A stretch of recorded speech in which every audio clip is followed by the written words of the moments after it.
Welcome to the Shift Training Podcast, where our aim is to positively impact the quality of human interaction. This podcast is an exploration into how we can do that. So our current thesis is based on the idea that as we improve our connection with ourselves, we can get better at connecting with others. So today we're going to be talking about some interesting things and maybe potentially some hot takes. I'm your host, Law. Co-host Vaughn.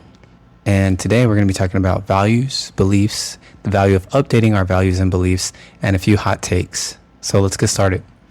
All right, let's begin. What's the first question? Values, things that we value and their role in our life. And we're going to start with the first question. First question is, how do values influence our beliefs or choice of beliefs? Any thoughts? Oh, great question. Heavy question.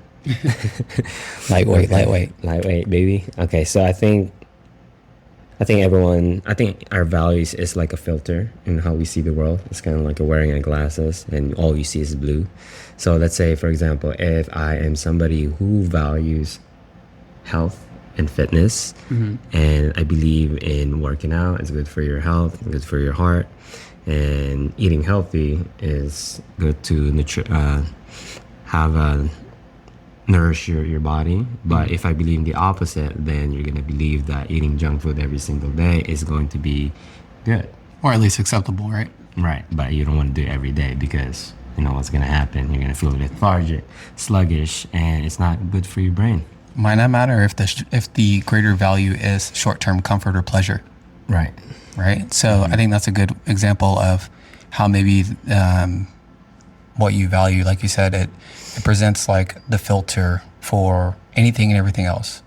So if I value, let's say I really value being able to laugh and smile and do all those things with other people, then I'm going to probably start filtering or looking for things that allow me to, I would say, partake in more of what it is that I value, right? If somebody, an easy example is like, if somebody really loves a good burger, they value that burger, and for whatever reason they really love the burger, if you ask them where they want to eat, they're probably going to choose the burger spot more often than not, just because it is what they value, and maybe they value it more than certain other foods. Right. And that's an easy one to see because it's a food choice, but that plays a role in like a lot of our other decision making, period. So if I value, let's say, being able to be by myself more than I value being able to interact and have positive interactions with others, then I'm more likely to change the way that I view everything, so that way I'm more likely to have opportunities to just be by myself, enjoy my own company, or avoid people, quote unquote, right? Right. So, you know what's interesting about this, like what I can add is, if I wasn't exposed to somebody who inspired me to be healthy or in fitness, then I wouldn't be able to know that, you know? So I think it's very important to surround yourself with other people that values the same thing that you value. or different things, Right. because sometimes we need to update our values, right? That's right. Yeah, so I think that's a good segue into our next question, which is like, where do values come from? And usually our earliest values are taught to us or obtained via like family, teachers, friends, some mentors if you're lucky enough to run across some. But usually our initial set of values are imprinted on us, usually come from somewhere else. And at some point in time, maybe later in life, you might decide that you don't value those things in particular, and you might start exploring and finding some new things to value. Right. So it's usually where they come from initially. Yeah, I think that although our values come from when we were young, when we were little kids, we're kind of like a blank slate, right? Or like a wet cement, and whoever's around us can influence us depending on that. I think three sources that come from is probably your caregiver, your family. If your family values kindness, generosity, service, then that's what you're gonna value. And also your friends. I think a good factor of that is, there's a saying where it says you are the average of the 5 people you hang out with most. So if you hang out with people that are drinking, using, party, escapism, then you're gonna be around those people. You'll be that average. And I think another factor, since social media, the AI has been a big factor of how our brain is being influenced. I think it's very important to like curate our algorithm. If you are in that space of just pure violence, bad things, and that's where we have to shift it to, curate to something that's more aligned to, maybe kindness, generosity, and honesty, things like that.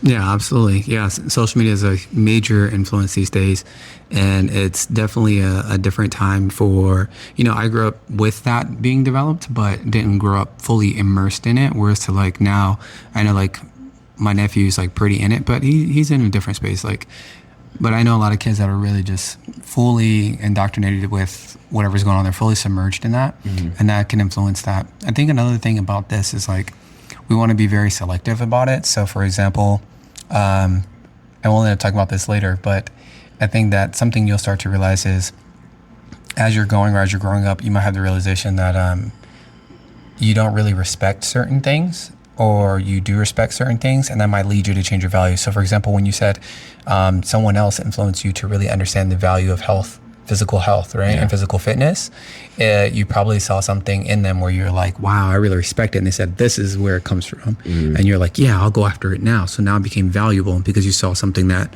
you're like, yeah, that's the thing. Yeah. I want some of that. So now I got to move towards it, right? So I think that's something to also be mindful of. Yeah. Is there anything else we want to touch base on for values before we go into beliefs? I think that's pretty much it. I think also pain could also be a teacher for 100. Your values, like when you experience pain, that's when you're like, oh, okay. Yeah. I don't want any more of that one. Yeah, exactly. No, thank you. Okay, cool. Yeah. So our values, we're going to transition into beliefs, but our values play a huge role in the belief systems that we align with or adhere to. The brain is a meaning-making machine, and we're always looking for reasons or ways to justify what it is that we're doing to get towards what we value, right? Right. So we'll always make a way or reason or find some system that says this is okay. And at the same time, beliefs and values differ because let's say I value health and fitness, but I do not believe that I am that kind of person. It's not associated with my identity. So like, I don't really know how to move towards that thing that I think would be nice.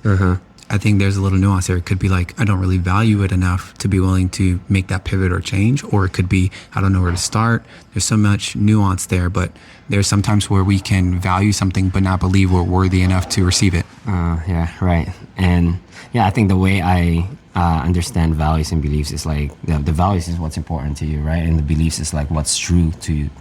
Yeah. That's a good way. Yeah. So why do you think why we need beliefs? Yeah, we need beliefs because without them we're kind of aimless.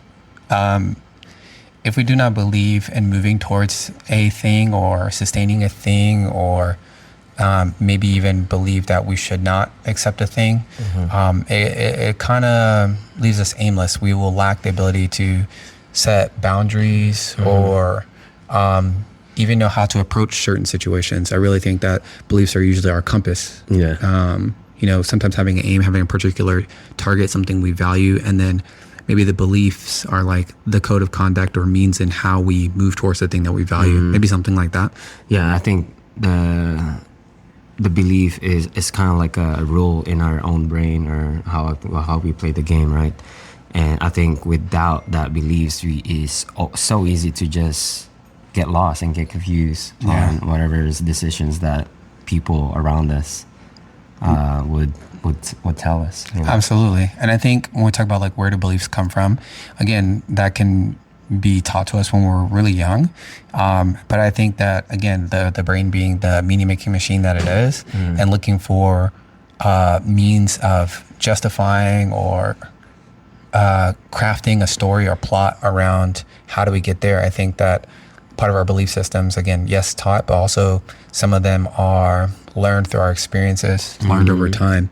And I'll give some good examples when we get to our hot takes for sure. Yeah, I think our beliefs come from the story that has been told to us over and over again. Yeah, repeat. Yeah, so it's copied or borrowed beliefs, and then you choose it as you get older. You know which one you want to believe in, and I think that's why I think we're gonna touch base on this later. Where why do we need to update our beliefs, right? So, yeah, I think that beliefs come from our environment, the culture, social media, friends, and family. Yeah, the question becomes, how can we leverage our beliefs to help us towards our goals or the things that we value, right? I think just mentioning that is really important, because if you start to understand that if what you're believing is not helping you move towards what you value or what you think you want, then it's not really of much service to you. Right. And then what comes the question of like, do we want to keep believing in something that's not really serving or working with us in our life? You know, is that something we want to adhere to? And if we're adhering to it, then what is it that we're adhering to? What are we actually signing up for? Exactly. I think 3 things that is in my mind on how to leverage this is, number 1 is reflecting. I think your ability to reflect and see what's happening. And number 2, I think it's important to have feedback from others. Have a mentor. That's why having a coach, it's really important, because it accelerates your learning. And third, what would be the third one? A third way to leverage that? Let's see. So reflect, have a coach. Questioning it, I think. Questioning your beliefs is probably is a really good thing. Questioning your beliefs, and like, you know, if you were to question it, but like then there's this part of me that's like really detail oriented, and I'm like, well, you know, if you draw out like a little flow chart, little flow chart, this belief is why I do X, or how does it show up in my behavior, and what comes from these repeated behavior patterns, and does this actually lead to, like, if you draw out a picture, start here, go here, go here. Does it seem like it maps you or moves you towards what your values are, what you're actually aiming for currently in your life? And sometimes you might find that that's not true. Sometimes you might find that there are invisible scripts running that don't particularly serve you. And again, questioning it is how you're going to go, okay, okay, this is not really working. So maybe where do I go from here? What can I change about this? Right, absolutely. So reflecting, questioning, and feedback. Yeah. Okay. Awesome. So let's talk about the value of updating our values and beliefs. Why do we need to make those changes through life? I think that one's pretty straightforward. I think as you go through life, you'll value things differently. Like, you'll be in different seasons of life. Like, some seasons you might really need to focus on your health.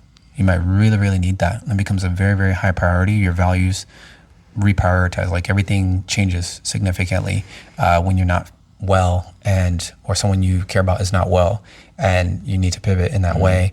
In a season of maybe financial lack, maybe you need to switch it up. Maybe you have things, but you feel things are, you know, purposeless, or you don't really know where the meaning is in your life. So maybe that's when you start leaning a little bit more towards a spiritual focus, right? So really, values change, I think, based on where we're at and what we need in our life. I think that's a great point. I think it's all about season. Like, maybe your season right now is season for money, season for fitness. You know, it just depends, right? And the more you focus on it, the better you get, faster. And yeah, I think that the reason why we need to update this is, I see it more like, if you have an old software, then it's going to be slow compared to right now, right? So we have the internet. What do we have back then? Was the dial-up, right? Oh, dial-up. So, you know, and then if you haven't updated your values and beliefs, then, you know, you're just gonna be behind and frustrated. Potentially, yeah. And I think it just depends on where your aim or where your focus is. I would also say, like, I would say that anytime for me, whenever I'm making changes, is totally relevant to, like, who I want to be and how do I want to show up in life, and what are the things I want to see created in the world. So that usually steers my systems. I think there are a few that are pretty rock solid, like part of my foundation, and they are there because they have continued to serve me despite seasonal changes. So there might be some values or some beliefs that stay with you for the long haul, and then there's some you need to probably be willing to shed or let go. Right. I think also, like, for example, when I was younger, I used to value comfort. And that's safety for me. However, as I keep growing up, if I want to have a better relationship, better friendship, career, then I'm gonna have to lean into that discomfort in order for me to grow. Right. Absolutely. That is the we way need to update our values and beliefs. Yeah, absolutely. And then what does that look like, or what could that actually mean? I think for this one, this is kind of interesting because usually our people will align their identity with their values and beliefs. So in some cases, it could look like you might need to be willing to update your beliefs about yourself, aka your identity. You might need to change some of those things. And for some people, that's, very difficult. I think as you, like with anything, with any skill, like as you practice it, you might get a little bit better at it over time and realize the difference between updating your identity versus like growing as a person. You'll start to realize how those are separate, how they're the same, but they're not the same. If that's probably confusing, but yeah, how they differ. A paradox. How they differ really, because change your identity doesn't per se mean a loss of self if you are aware of yourself. But in the first time, it's like changing clothes. Like if you were somehow born with clothes, and the clothes were on you the whole time, and one day it was time to change clothes, and you're like, no, this is like my skin. I can't change clothes. And then you're offered some new clothes, and the first time might be a terrible experience for you. But once you put on the new clothes, you go, actually, I kind of like this new skin. I like these new clothes. This is really cool. And the second time might be a little bit less painful. And the third time might be a little bit less painful. And then you realize, oh, I can change clothes as much as necessary to do whatever it is I want or experience the life that I want. Yeah, I think that's a good analogy on clothes. I think a better analogy that I can think of is your shoes. When you're young, you have tiny feet. And as you get older, you can outgrow them. Yeah, exactly. You can't wear the same shoes all your life. Ooh, that's a gem. Yeah. Cool. So, and then some cases it could be small. Sometimes it could just be like the case of like, what does it look like? It could look like small practices, like maybe you don't believe, but again, what's repeated over and over, right? So maybe you don't believe. I know a lot of people who maybe do 75 hard for their first time. They try something like that. Maybe their identity isn't that they are the type of person that works out, but I promise you by the end of that, their identity will shift and they'll be like, no, I definitely am the type of person, or I could be the type of person that does work out regularly, right? So sometimes it's small things repeated over a period of time that might create that shift. And that's another way that could look. Yeah, I think what I can add to that is sometimes the reason why we want to change, sometimes it could start from a surface level, right? So for example, I want to lose weight. Yeah, that it's only the outside, the external. However, if you move on to the next tier, it's kind of like emotional for you. Why do you want to change? Something emotional that could, hit you. And then I think the third one is the identity. That is when you start to change, when you put it in your mind, I'm the type of person who works out instead of like, oh, I just need to lose weight. I think that we have options between 2 and 3. I think that you could start working on the I want to feel before you get to the emotional aspect of it, before you even have that strong drive. Maybe the strong drive itself is just to feel differently than you feel on the day-to-day. And I think that might lead you to take the action to eventually pivot that view, your values and beliefs that are connected to your identity. So that's another way that could look as well. Okay. But let's get into some hot takes. All right. The fun part. What's the question? Okay, so first question. It is, what is potentially a troublesome pairing of a value and a belief that doesn't lend itself well to personal growth or interacting with others? So what is a combo of a value and a belief that usually does not go well with personal growth or interacting with other people? Wow. Okay. Let's see. I mean, I could go back to the same answer that I had in regards of comfort and discomfort. Okay. Go ahead. How does that relate to personal growth and interact with others?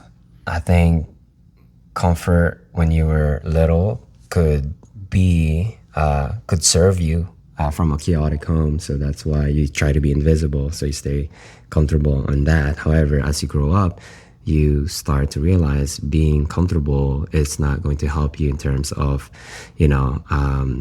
having a deeper relationship with your partner, your friends, or family, because it's going to require some hard conversations.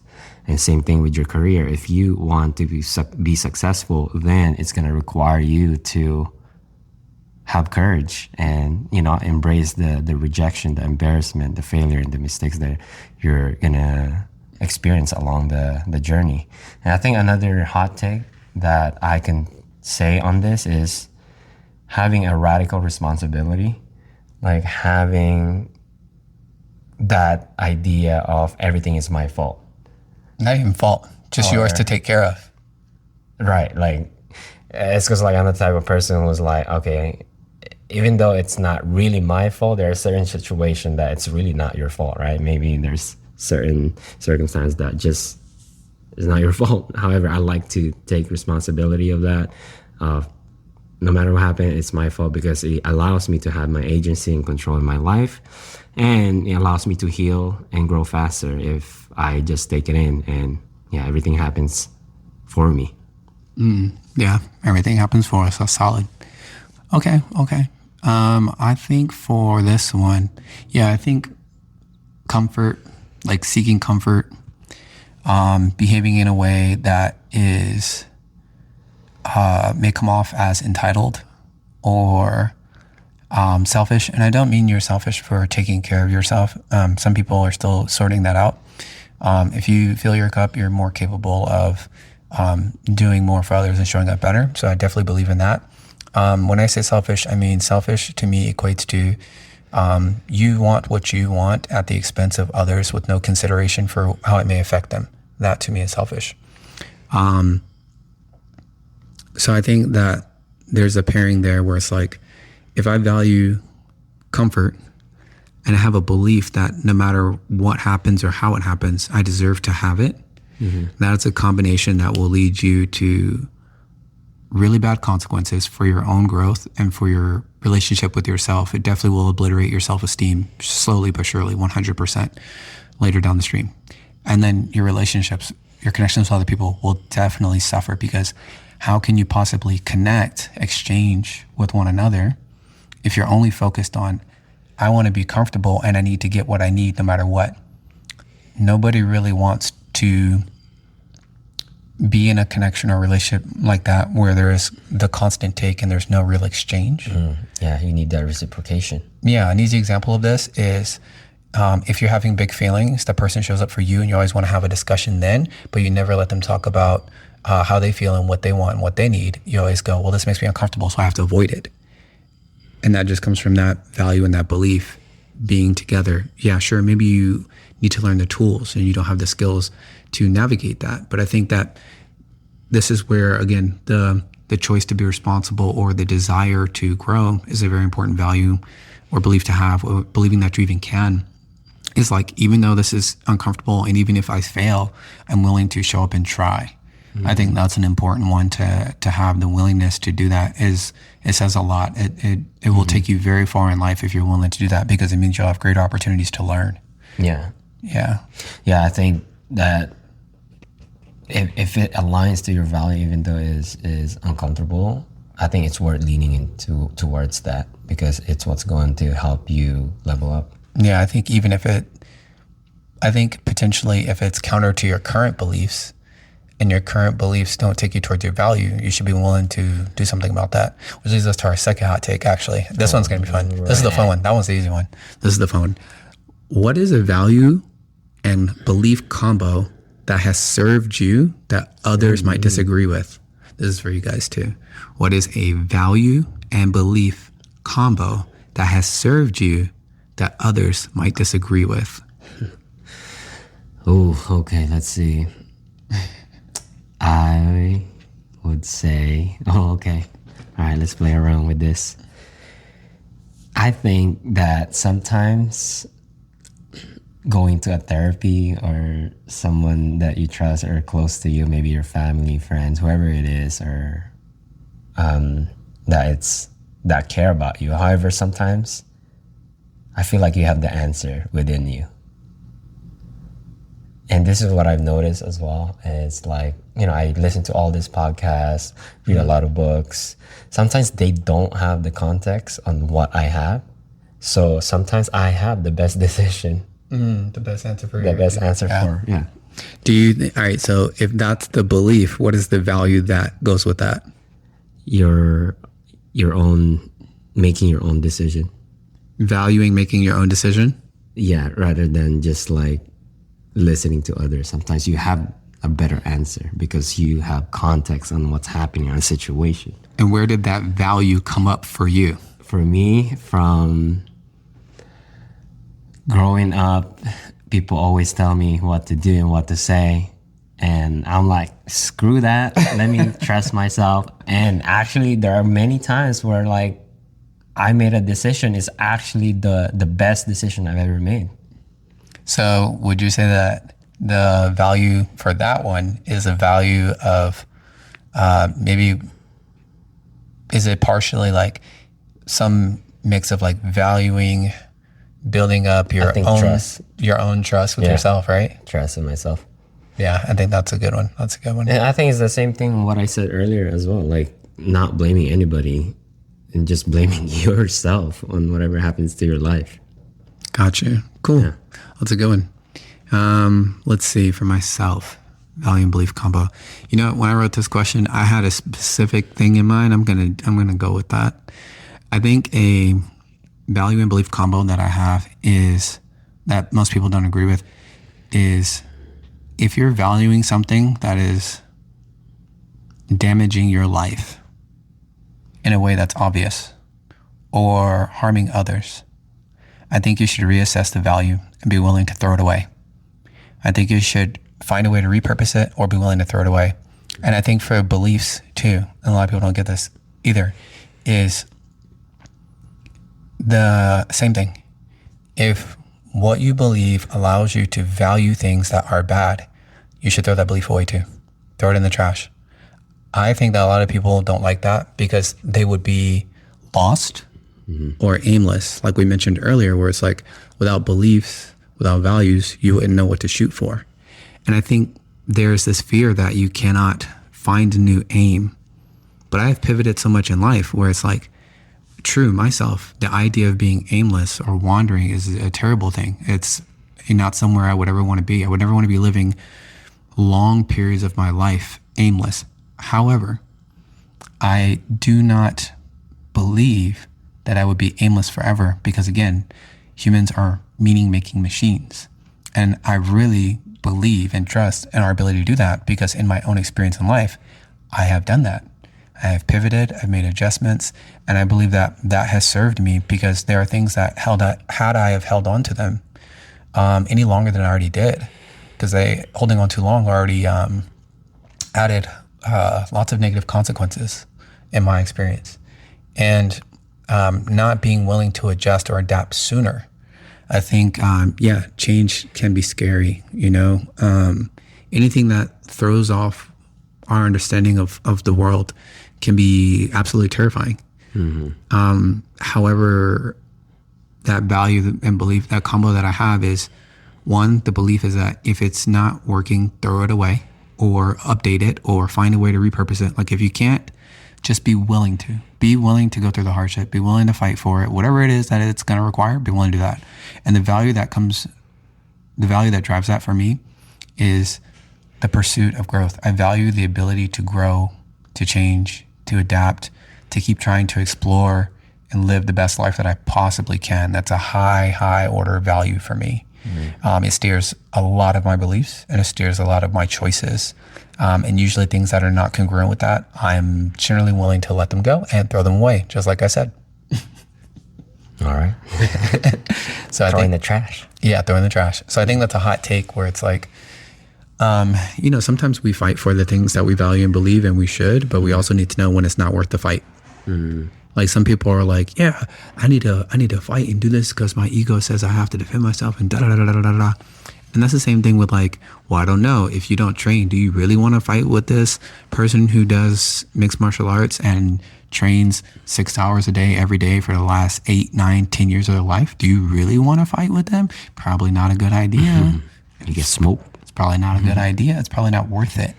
And I think sometimes when we are, let's say dysregulated or emotionally overly stimulated or whatever it is, we might not be able to actually evaluate, which is why it's important for us to pause sometimes and reflect or maybe get some. Yeah, imagine if you're about to get into a fight and, sometimes you have friends that are like, yeah, let's do it. Those friends are dangerous friends, no cap. And then, or you have friends like, hey man, I don't know if we should do this. Like, let's think about this for a second, or let's talk it out. Those are the friends you want. Right. Those are the ones. You need that with you at all times. 100%. And I think the friends that are willing to be honest with you, despite of the whatever silly things that you're going through, I think that's very important, because some friends would, co-host.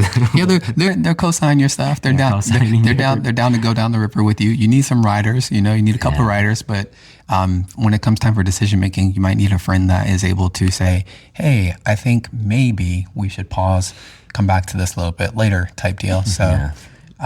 Cool. Is there anything else you want to talk about for values and beliefs? Let's see. I mean, the one that's in my head in regards of happiness, I don't know why. Most people, they always say that the meaning of life is to be happy. I feel like happiness is so overrated, and it's fleeting. The way I see happiness is more like external things, like for example your status, money, accolades, trophies that you get, right? It's something that's temporary and it's very short term. However, I think what most people need to focus on is joy. I think joy is more internal. It is your purpose on your hard work and you showing up, being courageous. I think that is much more fulfilling in your life. Yeah. I think also when you said that, made me think about just in general about gratitude and appreciation, right? Like if you can wake up and be grateful for your life, and yeah, you're going to have ups and downs and that's all good. But if your baseline is like, I appreciate my life and I'm grateful for the opportunities and the ups and downs, I would say you're in a pretty good place. The pursuit of happiness, I think I stopped thinking about things that way a long time ago. Shout out to Pastor Jomo. I think he made it very clear to me, many years ago, it's like happiness is predicated upon what happens to you or happens for you, right? And that's a temporary event. Life is a long game, just like a plant, flower. It's growing, it's going to do what it does. And the petals, wow, that's our happiness, right? They will wilt, it will die, it will go away.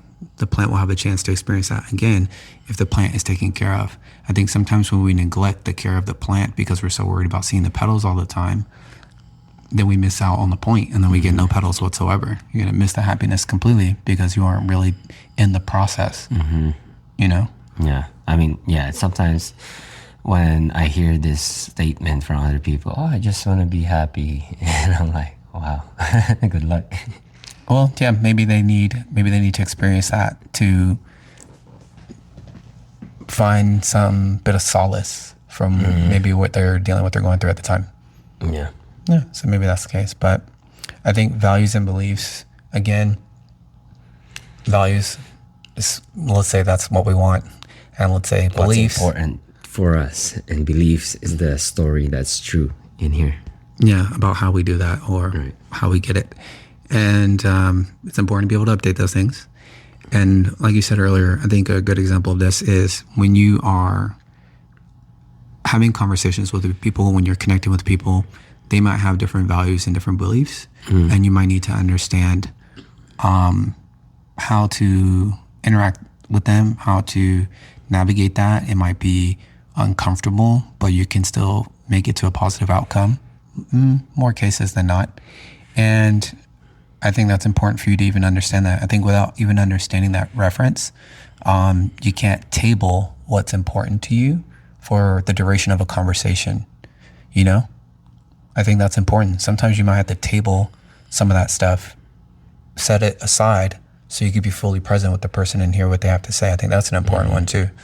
I think that's probably growing in value. I think people are starting to appreciate some of that a little bit more, but it's still not mainstream yet, which is part of our goal, which is part of why we're here. Make it mainstream.